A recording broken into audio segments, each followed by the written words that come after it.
Okay, good.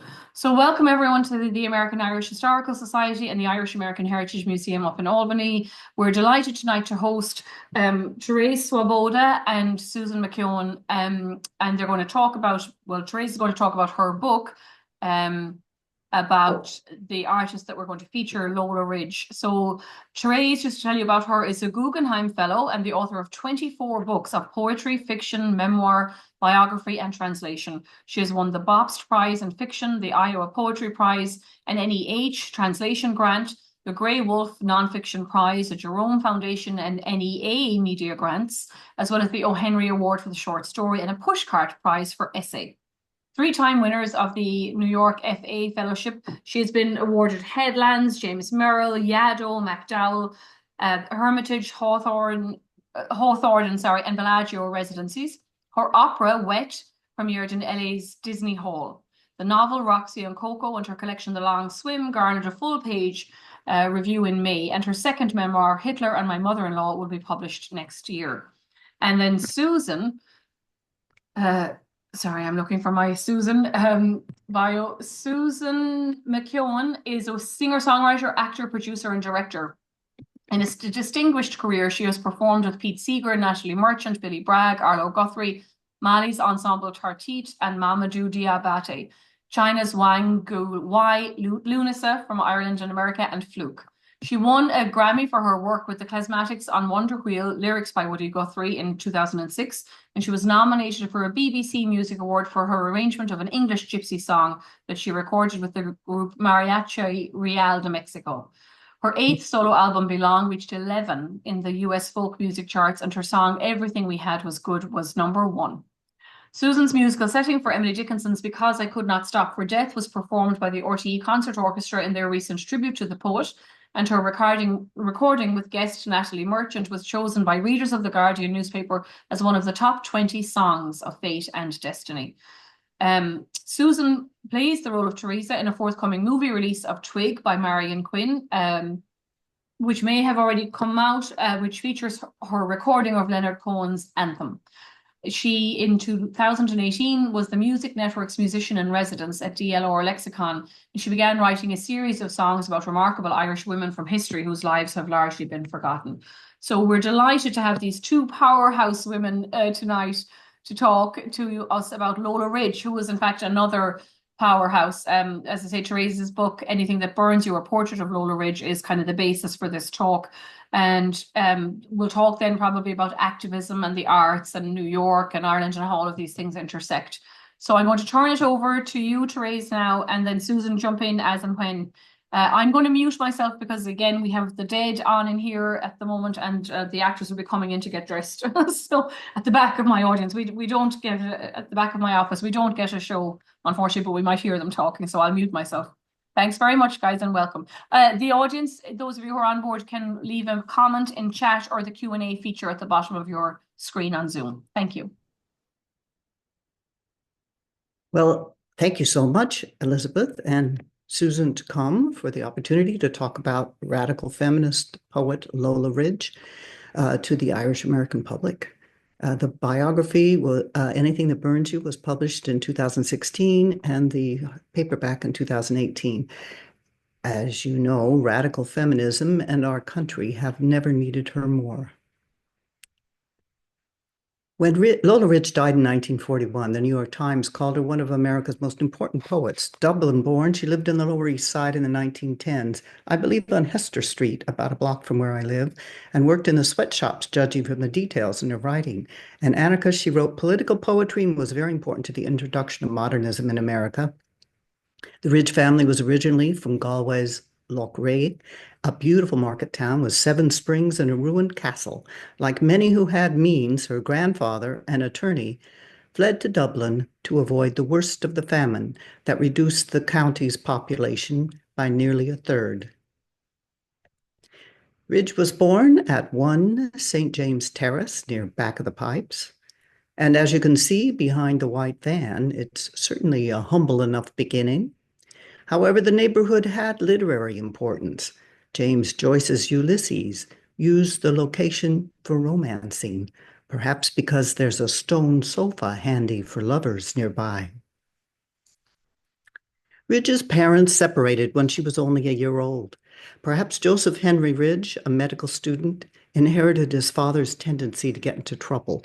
An 1828 newspaper account talked of a duel held between a Mr. Scarrett and the solicitor Mr. Ridge, who asked questions of Scarrett's father in court that his son considered unnecessary.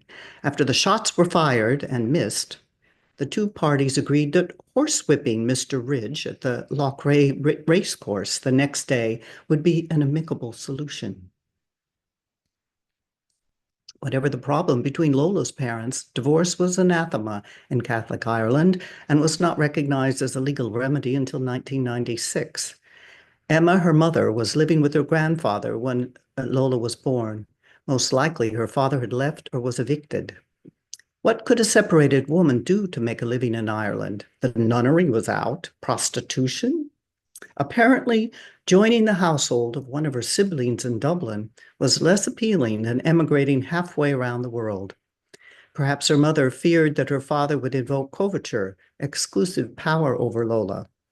At any rate, in 1877, Lola and her mother arrived in Australia, where there were other relatives, as well as boatloads of orphans from Lochray. A few years later, Lola and her mother moved to Hokitika, New Zealand, where a gold rush as big as California's had just ended. Lola's mother became a bigamist, marrying a Scottish gold miner with a taste for Shakespeare. Note the Western-style Main Street. It still looks very much like that. Lola Ridge published her first poem at the age of 19 and sometimes illustrated her short stories. This is from a later story called The Trial of Ruth, showing the heroine snuffing the dynamite planted by her lover to blow up her husband. Perhaps this reflected something of Ridge's frustrations with marriage. She left her own Scottish gold mining husband for Australia when their son was 4. There she studied painting and poetry. It was only after her mother's death in 1907 that she set sail with her son to America. Although her first poetry manuscript is housed in Australia's National Library, it was not published there. She moved to New York City's Lower East Side and worked for the anarchist Emma Goldman and ran the Ferrer Center for Anarchists on St. Mark's Place. Anarchy was very popular at the time among artists and politically minded people. She also edited one of Margaret Sanger's magazines on birth control. She met her second husband, David Lawson, at the center. Until her death, he did not know that she was 10 years older than she claimed, and like her mother, that she too was a bigamist. Edwardians, big on travel, often made adjustments to their identities. Ridge's belief in freedom in all things was learned during her upbringing in progressive New Zealand, the first country in the world to allow women the vote, and far ahead of everyone else in the rights of the laboring man. Her anarchy was not the bomb-throwing kind, however, but that of Russian Mikhail Bakunin, who believed in peace, love, and kindness, and who looks a little like Walt Whitman, I think. Ridge's best-known book is her first, The Ghetto and Other Poems, published in 1918. She's not Jewish, but she writes at a time when the Irish and the Jews were equally reviled, or as she writes, all gutters are as one. In 1911, a depression left thousands homeless in New York. They slept on park benches, like this one in the photograph. Her fellow modernists Ezra Pound and T.S. Eliot saw hell on earth in the life of the immigrants, but Ridge found hope in struggle. The Ghetto and Other Poems celebrates the otherness of the teeming immigrant ghetto and anticipates the multi-ethnic world of the 21st century. Debris. I love those spirits that men stand off and point at, or shudder and hood up their souls. Those ruined ones, where liberty has lodged an hour and passed like flame, bursting asunder the too small house. The Ghetto and Other Poems made a big splash, appearing on the cover of the New Republic and receiving a great number of laudatory reviews. The book ends with Tidings, a poem lamenting Ridge's absence at Ireland's Easter uprising 2 years earlier. Here's the very last stanza. My heart is like a lover foiled by a broken stair. They are fighting tonight in Sackville Street, and I am not there. This is the only surviving example of Ridge's work as an illustrator in New York City, a cover for Emma Goldman's Mother Earth magazine entitled Patriotism, a Menace to Liberty. I think maybe you understand the concept given the Tea Party movement. Just after finishing Ridge's biography, I walked up to the 6th floor of the Museum of Modern Art, rounded a corner, and saw Ridge's artwork blown up to 6 feet and reproduced on pieces of cardboard, but without any mention of Ridge. I wrote both the artist activist Andrea Bowers and MoMA to try to get her credited, but received no answer. Ridge also worked as a model, wrote advertising copy like the poet Hart Crane, and fictional potboilers. Sometime in the 1910s, she stopped writing fiction and devoted herself entirely to poetry and never again held a job, believing, like Isadora Duncan, that patrons would come forward to support her. Often they did, but just as often her anorexia came in handy. In 1919, Ridge delivered Woman in the Creative Will, a groundbreaking speech about how women were equally as creative as men. This was 10 years before Virginia Woolf's essay, A Room of One's Own. What you see here is a letter she wrote to Viking. Well, you can't quite see it, but there you go. Who later canceled her book contract based on the speech because they said no one would buy it. The title poem in her second book, Sun Up and Other Poems, published in 1920, is, in my opinion, her most interesting from a poet's point of view. Called Betty, it's written in the voice of a bad girl of about 7. Fresh, unexpected, free verse. The excerpt is about her doll, and if you've ever had a Barbie, you'll relate. I beat Janie and beat her, but still she smiled. So I scratched her between the eyes with a pin.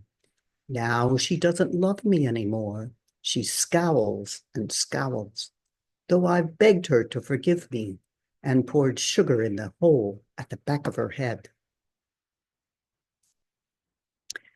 To Larkin, the second to last poem in Sun Up and Other Poems is dedicated to the Irish activist Jim Larkin, a successful trade unionist who was arrested in the Palmer raids on an extended visit to the US and jailed in Sing Sing for anarchism. According to historian Lillian Symes, Larkin combined Marxism with Catholicism, Irish patriotism with internationalism, irrational prejudices with economic logic. As Ridge writes, Jim Larkin, with your eyes bloody as the sunset and your shadow gaunt upon the sky. Ridge famously stood up to a rearing police horse during the demonstrations against the 1927 electrocution of 2 Italian immigrants, Sacco and Vanzetti. At this event, she was Edna St. Vincent was arrested as well. Lola got off with the other protesters with the $5 donated by Henry James's nephew, but Millay, on the other hand, had half of Harvard Law School defending her. Ridge is the woman on the left. Electrocution. He shudders, feeling on the shaven spot the probing wind that stabs him to a thought of storm-drenched fields in a white foam of light, and roads of his hill town that leap to sight like threads of tortured silver, while the guards, monstrous deaf dolls that move as on a string, in wonted haste to finish with this thing, turn faces blanker than asphalted yards. They heard the shriek that tore out of its sheath, but as a feeble moan, yet dared not breathe, who stared there at him, arching, like a tree when the winds wrench it and the earth holds tight, whose soul, expanding in white agony, had fused in flaming circuit with the night.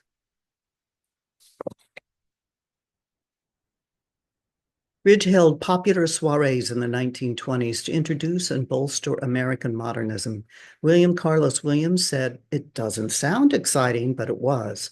Our parties were cheap, a few drinks, a sandwich or so, coffee. But the yeast of new work in the realm of the poem was tremendously stirring."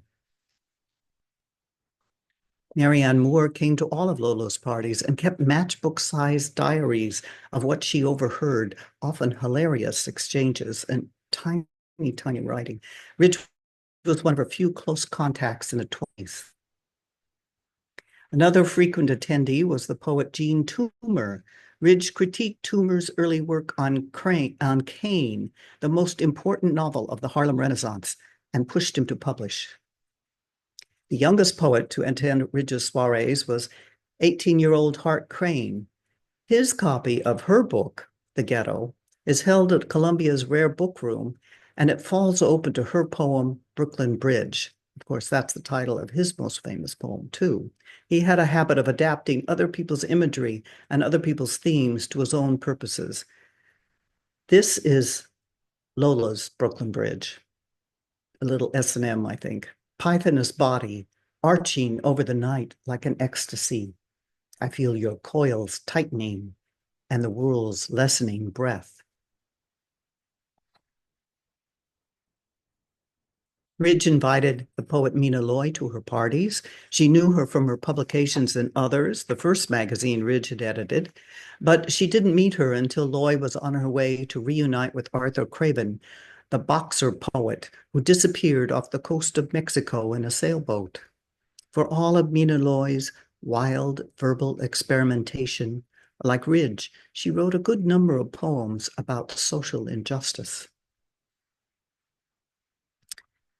A tall, slender, soft-speaking, thin-featured woman in a dark dress, wrote critic Horace Gregory. Lola Ridge regarded her social convictions and the writing of poetry in the same spirit in which an Irish girl invokes the will of God by entering a convent. As proof of Ridge's importance as an American poet, she was twice parodied in anthologies. In this one, the author skewered her for being a confirmed city dweller. I can see the dead flower. Her use of ellipses, the size of her ego, and her reputation as a poet who often wrote about sex. The 20s was a golden era for female literary editors. Harriet Monroe at Poetry, Louise Bogan at The New Yorker, Marianne Moore at Dial, Eleanor Wiley at Vanity Fair, and Lola Ridge, first at Others and then at Broom, and credited as a major force behind the revival of both magazines. As soon as she got Broom on its feet, however, Harold Loeb, the publisher and model for the cad in Hemingway's The Sun Also Rises, gave the editorship to poet Matthew Josephson, although she did offer to buy him out. Among the numerous issues she'd edited, the American one is a classic. You see the cover there. Ridge's 5 books were, the Broom magazine collapsed within several issues, just a couple of issues after Ridge's departure, which highlighted her power and influence on the American literary scene. Ridge's 5 books were widely reviewed and anthologized. This is her third, Red Flag, practically a red flag to conservatives, a complex celebration of the Russian Revolution, soon repudiated. Ridge was not a communist, nor a bomb-throwing anarchist, but she was fierce in her depiction of politics that suppressed freedom. Her Kevin Barry in Red Flag concerns the death of the Irish radical, quote, "and your bare throat warm to the wishful rope." A broadside featuring Ridge's poem Stone Face was plastered all over the US and helped free the Irish labor activist Tom Mooney, falsely accused of terrorism, who had already spent a decade at San Quentin. Some say it's the most widely distributed New Zealand poem in the world. Ridge wrote poems about labor, race riots, imprisonment, as well as about immigrants and executions and sex. An English critic once asked her what the proper subject for poetry should be, trying to understand Ridge's continued interest in things not conventionally poetic. She elucidated a modernist stance of inclusiveness by saying, anything that burns you. In 1935, she traveled alone to Baghdad to write about early man, begging her passage from patrons one check at a time, and later traveled to Mexico on a Guggenheim, where she took a Mexican lover at the age of 61. She also twice received the Shelley Memorial Award, named after her much revered poet, whose England in 1819 concerns, quote, a people starved and stabbed in the untilled field, the Irish. After her death in 1941, Ridge was quickly forgotten in the anti-feminist, anti-radical, anti-experimental ethos of World War II. I'd never heard of her until I read an article by poet laureate Robert Pinsky in Slate in 2011. Soon after her death, her son Keith committed suicide. She'd left him at age 8 in an LA orphanage. Art making and single motherhood seldom worked together, and many prominent women artists of her era faced similar dilemmas. Mother and son were reunited for 3 years when he was 14. Then she left him again, this time in Detroit, to fend for himself. He became a radio operator, sending messages into the air, the way he perhaps had in the orphanage, and ended up in Chile, married a German woman, and had 3 children. He never heard from his mother again. A distant ancestor of Lola's living in Australia sent me a document that traced Ridge's lineage in a direct line from Ahriman, King of England and King of Ireland, and Scota, the daughter of the King of Egypt, and descent from the last prince of Breffni. The report was extracted from 70 pages of genealogical detail dictated by Ridge's grandfather, John Riley, with 6 critical pages verified by the Biographical Society of Ireland. Ridge, the daughter of a customs official, always said she was a descendant of princes. What does that mean? She had great pride in her Irishness. And there you have her. And for those of you who'd like to know more, this is 300 or so pages of more information and available wherever you buy books. Thank you. That's fabulous, Terese. Thank you so much. So, Susan, will you lead the conversation now in the aftermath? It was fascinating to hear the who's who kind of Irish America, particularly even starting with Margaret Sanger. So she had a wide range of people that she knew and hung out with or advocated for. But you go, Susan. Sure, and you can jump in whenever you like, Elizabeth, and I'd love to invite people. You'll see at the bottom of your screen, I think, a Q&A. If you have questions in New York, in Dublin, wherever you are, you're welcome to put them in the chat. And Terese, thanks a million. I saw you give a presentation last year as part of our Lower East Side Book Festival, but this one is different. I knew you were going to do an adjustment for this audience, but I saw a lot I didn't already know. And of course, you know everything there is to know about Lola. It's incredible. And thank you again for doing this, for the work that you did on this, and bringing her back, retrieving this woman for us to learn about her life. And, I'm thinking so many things come up for me because I look at the history that I know about women in my family as well as my own life and being Irish.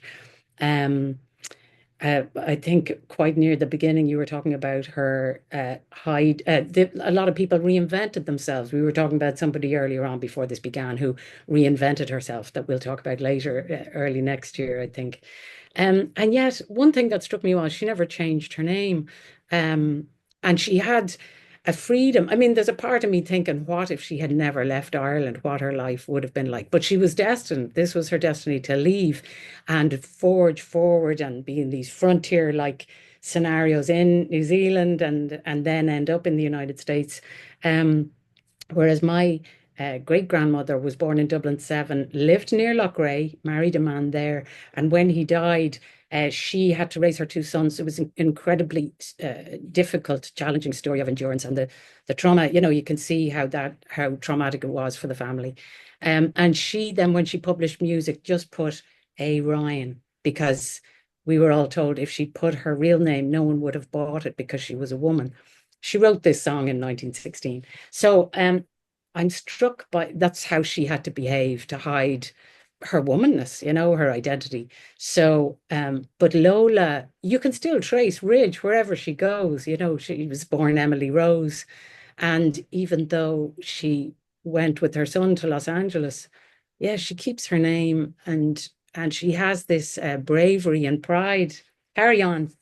Well, only one thing about that is that she did change her name when she fled Australia because she was afraid her husband would find her and follow her. She, as soon as she gets to San Francisco, she publishes under Lola Ridge, which is the name she had published in New Zealand.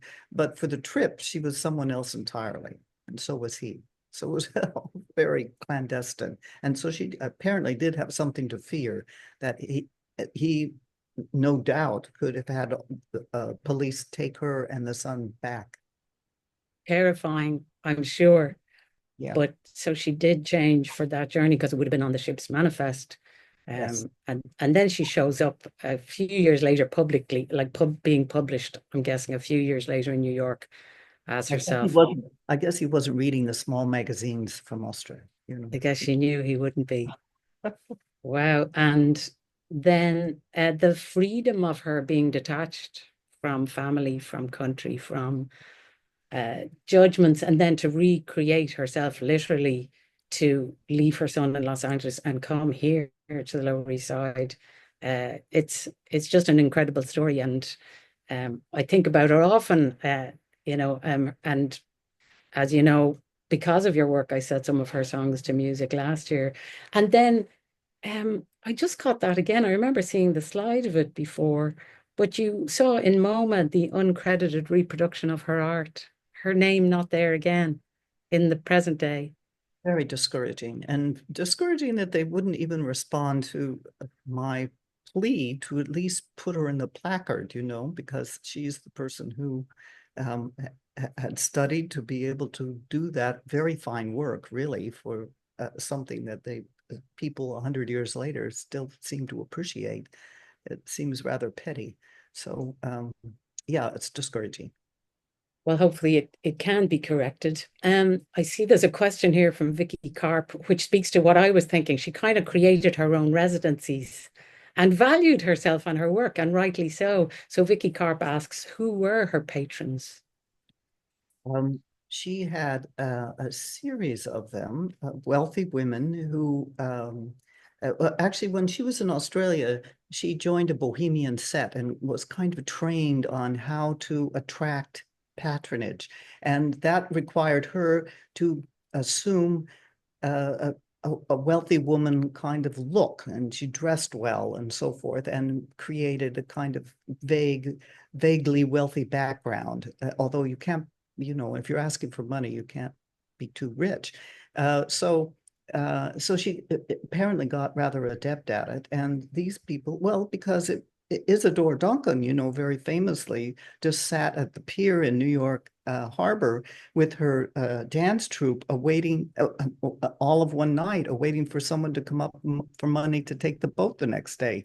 And Lola was very much like that. She was en route to Baghdad with absolutely no money and nowhere to stay. And then some check would arrive miraculously. However, the checks arrived back then in the middle of nowhere. Or she would, avail herself of the local Irishman in the embassy who could figure out something to tide her over. So it was a very precarious life. The only person I can think of offhand was the crane, the stationary heiress who provided her with money when she was in Europe, and then there was a woman in Long Island who had an estate. One of the Floyds, I think.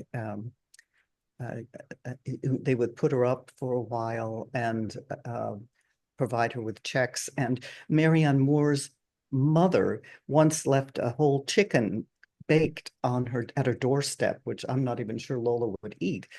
So people did, and William Carlos Williams took up a collection in 1927 because he felt she looked poorly and knew she would need it. I think she returned every penny of it, though. However, she wasn't going to take money from poets, only rich robber baron types.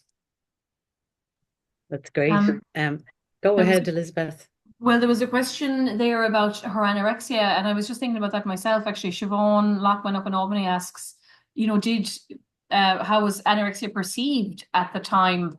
I'm not even sure, were there diagnoses kind of given of anorexia? She had And yeah, she had mysterious illnesses. Sometimes they were very beneficial because she could stay in bed and not see anybody and work all the time. And sometimes they were crippling and she would end up at the hospital. Marianne Moore, her friend, was only like 75 pounds also around that time. So it was not that uncommon. I kind of deduced it by the kinds of letters she was sending out. When she was at Yaddo, there was a German cook who was made extravagant food for her alone, and she still wouldn't eat it. So she also, at one point, was addicted to speed, which, of course, was just a regular over-the-counter kind of drug, peps, to give her pep. And I think that also caused physical complications that made her not well.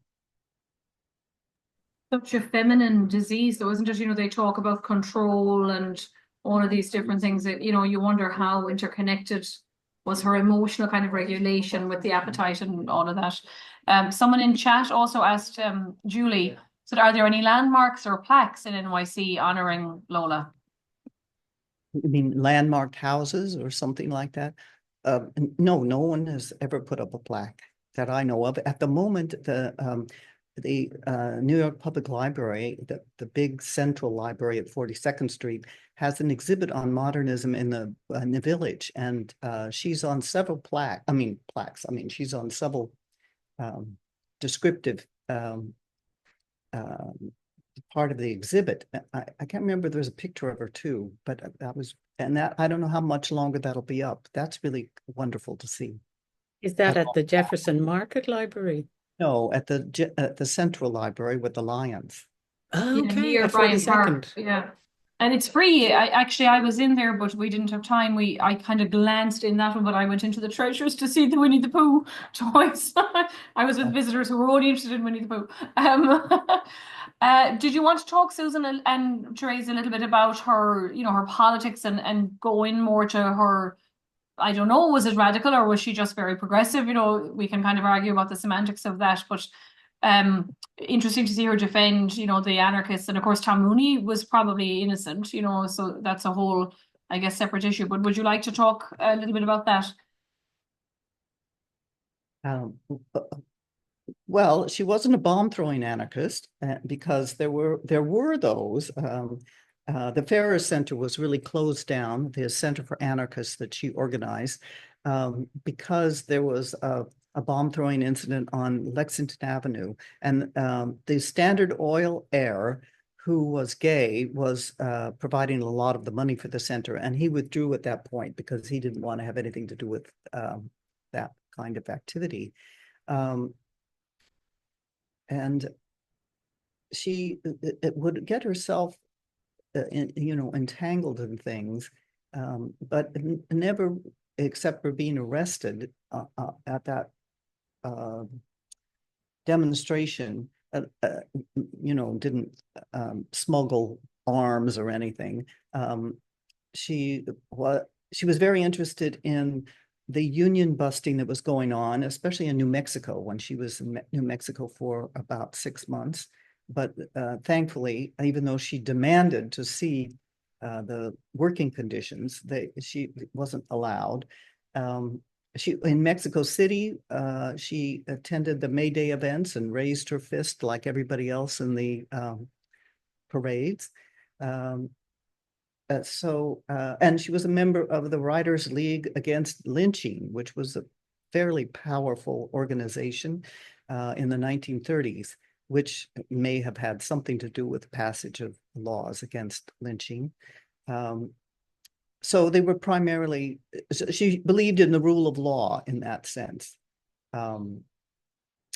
And her book, Red Flag, at that point, she was enamored, like many intellectuals and artists in the early 30s of the, well, no, late 20s of the Russian Revolution, and had great hopes.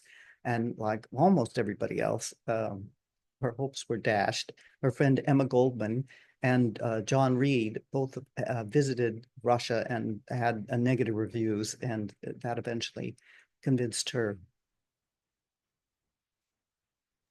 John Bissett has just anticipated my next question. I was going to ask you, Susan, if there was much known of her at home in Ireland. John says, hello from Dublin. I'm from Dolphin's Barn, where Lola lived. I also write about class and gender geographies here, and she's completely unknown, he thinks, but I would suggest, he says.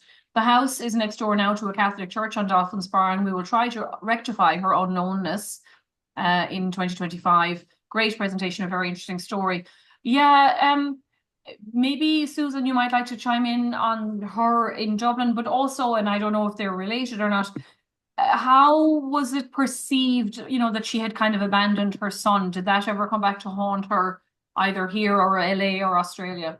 Well, Terese is the person to address that, but I just will pop in and say that we are trying, Coola, we've done a plaques project in terms of we put a plaque on the house that Sean Scully lived in Inchicore as a child briefly. So we are planning to make moves in 2025 to put a plaque on the house she lived in, Dolphin's Barn. And I've got our intern here who's from Dublin, but on the Lower East Side, trying to find out what house she might have lived in on Hester Street, or there might be some other way on Hester Street to otherwise memorialize that she lived there. So we'll see how that goes. So I'll hand it over to Terese.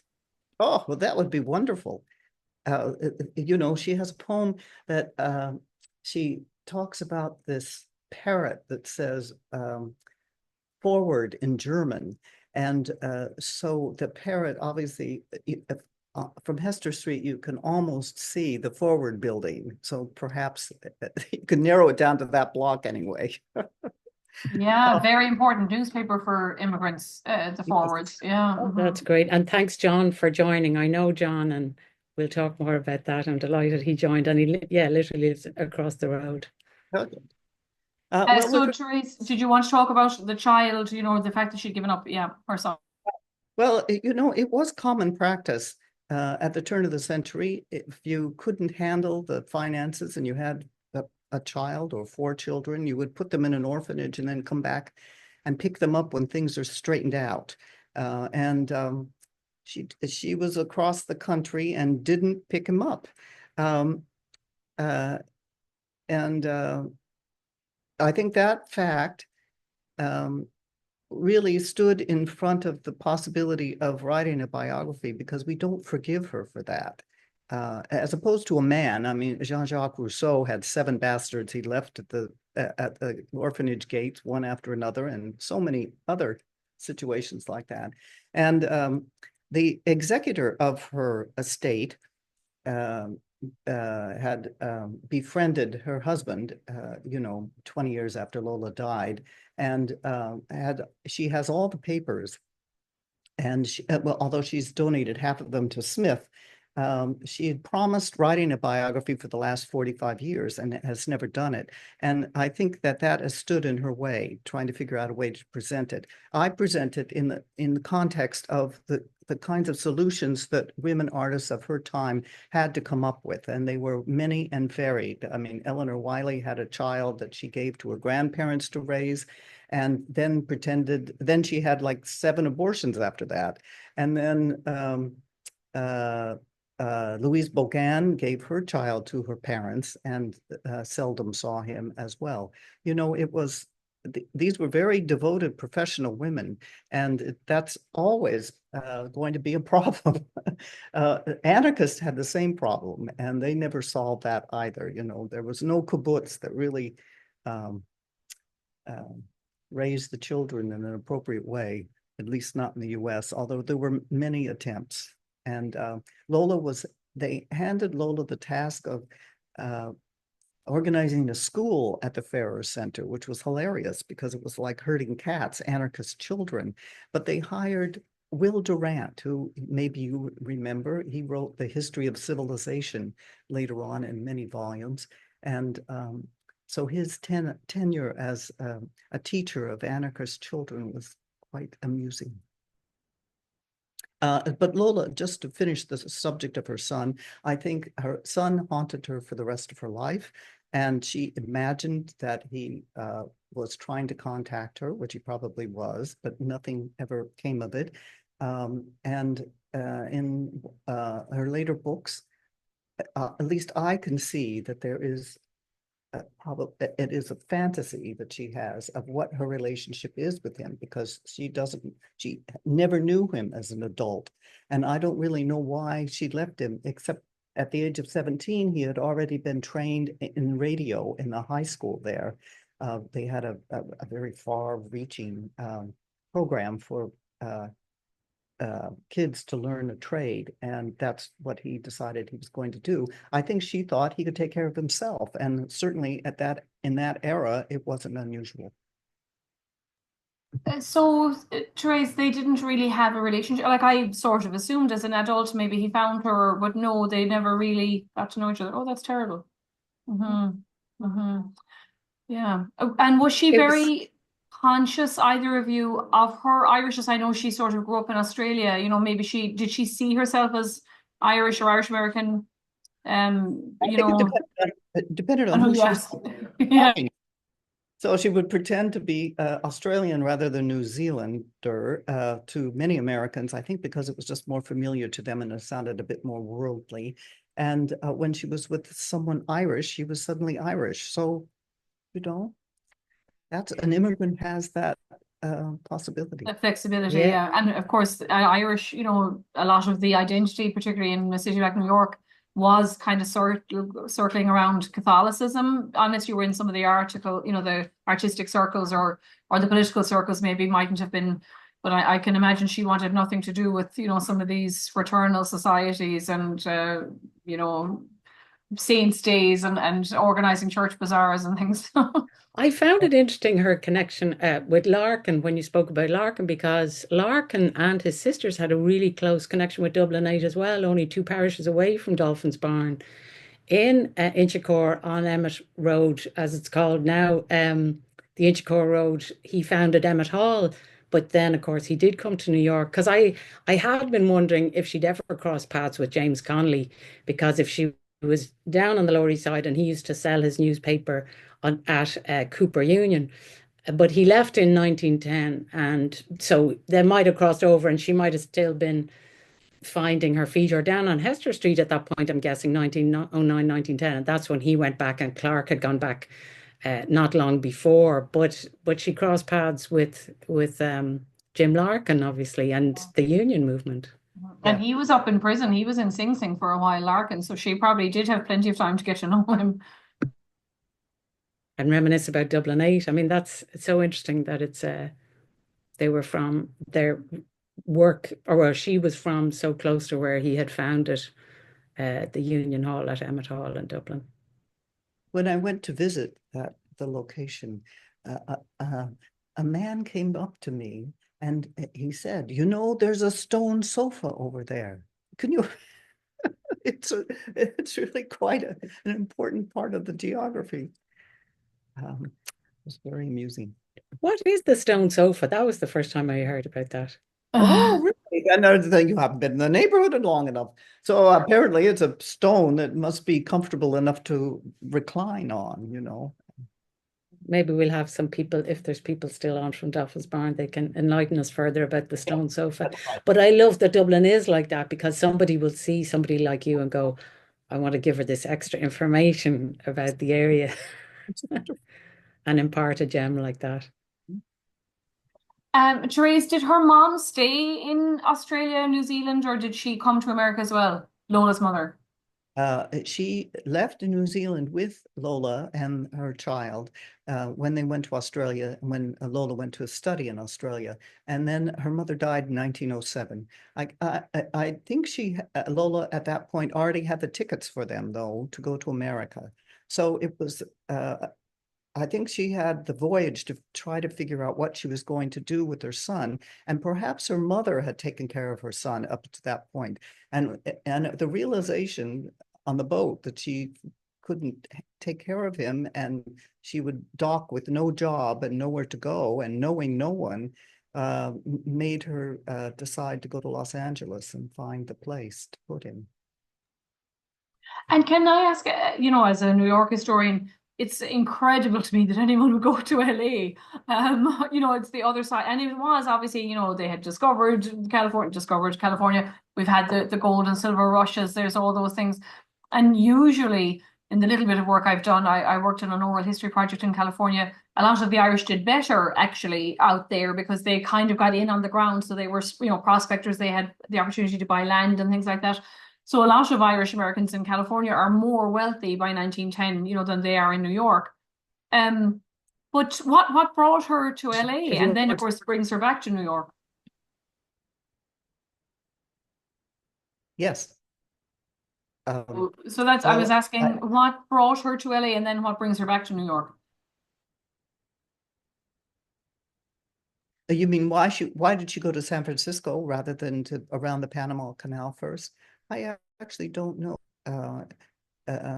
Maybe it was just the fare. It was the most direct fare from, I think it was Melbourne. She left from. Oh, Australia. of course, she's coming from that side. Yeah, that's the answer. Of course, there's Vancouver. no real. Yeah. Okay. Yeah. But then after she was in San Francisco for a while, she took the boat to New York, of course. So it was just broke her trip in California. I think whether or not there was opportunity for her. Susan, have you anything else that you'd like to bring up? Researching. Yeah, I just want to ask, when you were doing your research work and you went to Ireland, Terese, was that your first trip? And when you were there talking about Lola and talking with people, I'm assuming nobody knew who she was, and were you able to enlighten people? And what was that journey like, letting people know about this woman? And what was it like retracing her steps so many years later? Well, it wasn't my first trip. I was invited to read at the James Joyce house earlier, so I wasn't a complete neophyte. And by then, I had my big thick book to wave around. Actually, the people who were more astonished, the Irish, I think, assumed that you have so many gifted people all over the world, but the people in New Zealand were really amazed to have had her in their midst during those years and not have known about her. As there was a scholar there who did know quite a bit, but otherwise it was new information to them. But in Ireland, the first time I went, actually, there was a project with the university in Dublin that was interested in the diaspora. And so even I got a chance to put my poems on, to record them for posterity. So people were interested. But on the other hand, there's always, I think also Ireland is flooded with Americans looking for some connection to Ireland. And thus, it's not so uncommon to have come up with some amazing story of an Irish person doing well elsewhere. Well, it's a lovely thing. I always think of it as a sacred journey when Americans are coming back trying to retrace, to uncover the stories that are their ancestor stories, their lineage. But for you to have done this for this woman and brought her back for all of us, I'm so grateful again. And I think you were asking me, did I have any more questions, Elizabeth? Because if we're going to wrap it up soon, I did just want to ask Terese about what she's working on now. I know you signed a publishing deal with a Lower East Side publisher. I'd love to know what's out now, what's coming, and what can we expect from you in the near future. Oh, thank you. I published 2 books this year, Roxy and Coco, about 2 harpies who were social workers, and they try to prevent cruelty to children, and sometimes lose their tempers and throw them off cliffs. I mean, rather the parents off cliffs. And it's about species extinction and the kinds of questions that might come up if you happen to be a very large bird in pretending to be a human. And also my 3rd collection of stories called The Long Swim, which is about family.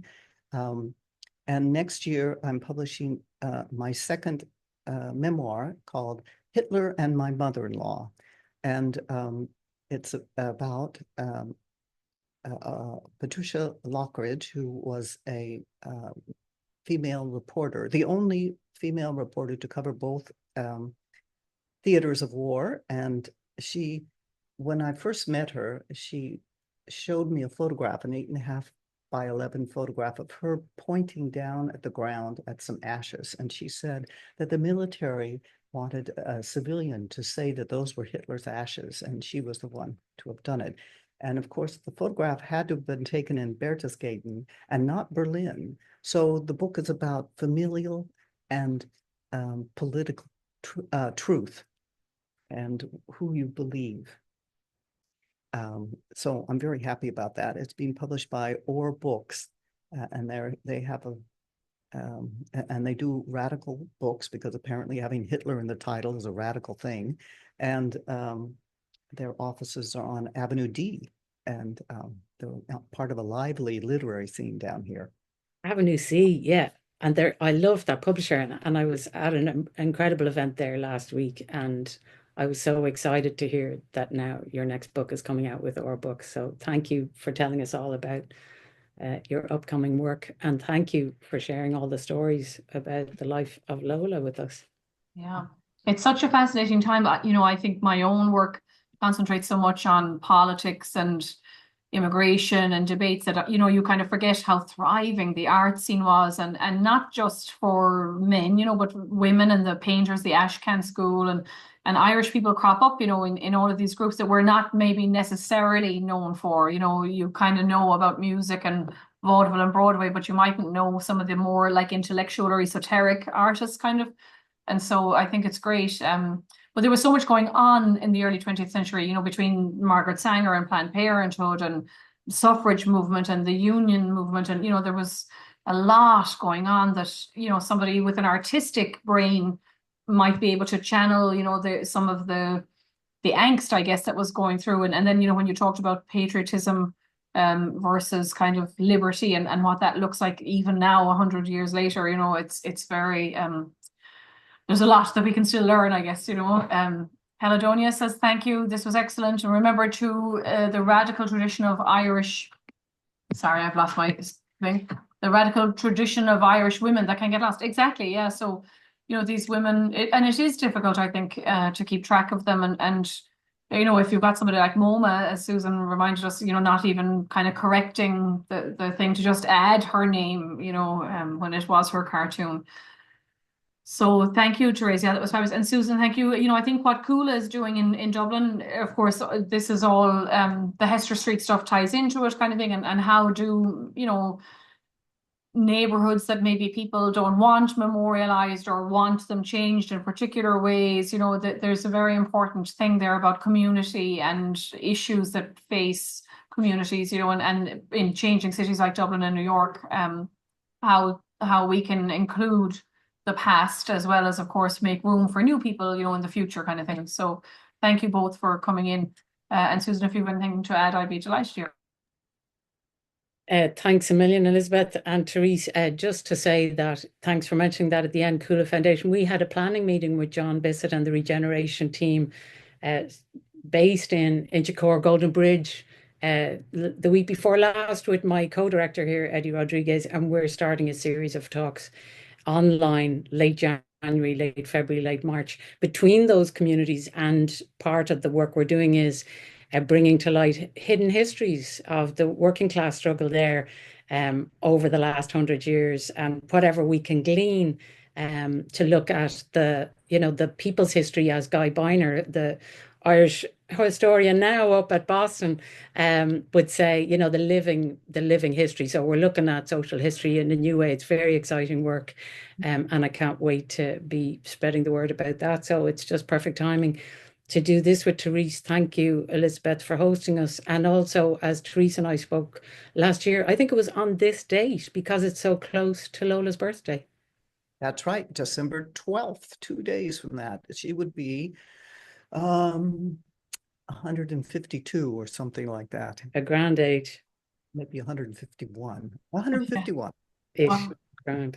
Oh, well, happy birthday, Lola. We're thinking of you. This is great. It is kind of kismet, to be around. And so, look, you hopefully we'll have you back, Terese, to talk about some of these other works. But I love that phrase, Susan, of course, the hidden histories. And all too often, women or children that were disadvantaged. And you mentioned Golden Bridge, of course, we know the history there at home in Ireland. And so it is important to, tell all of the stories, and even the dark ones, and hopefully through the telling to find maybe healing or connections or, something positive. So thank you both very much. We're going to put this up on our YouTube channel, so you'll be able to catch it back if you missed parts of it. We're back tomorrow with the second of 3 talks by Dr. Damien Shields, who's talking about researching the Irish in the American Civil War. So he's going to be looking specifically at the pension files and how you can access those. There's a sign-up form on our website. And then next week on the 17th, we're online with a genealogist who's going to talk about minefields and roadblocks in searching your Irish ancestors at home in Ireland.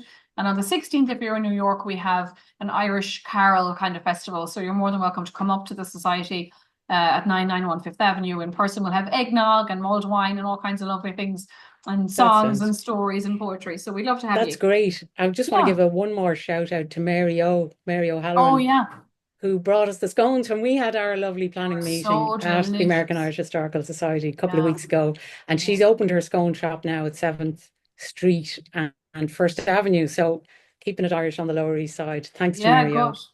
That's on my bus route, which is great. I'm going to go in those scones. Amazing. It is. They're beautiful. So thank you both very much, and have a good night, everyone. And keep an eye on all of the websites and everything. And as Terese said, her book is available wherever you buy books. I see the Strand actually might need support. The workers are on strike a little bit there. So that's why I'm not crossing the picket today. I know, yeah, don't buy it today, but also don't buy it online. Thanks very Better much. World Books is good. Yeah, Better World. Thanks a million. Take care, everyone. Good night. Thank you.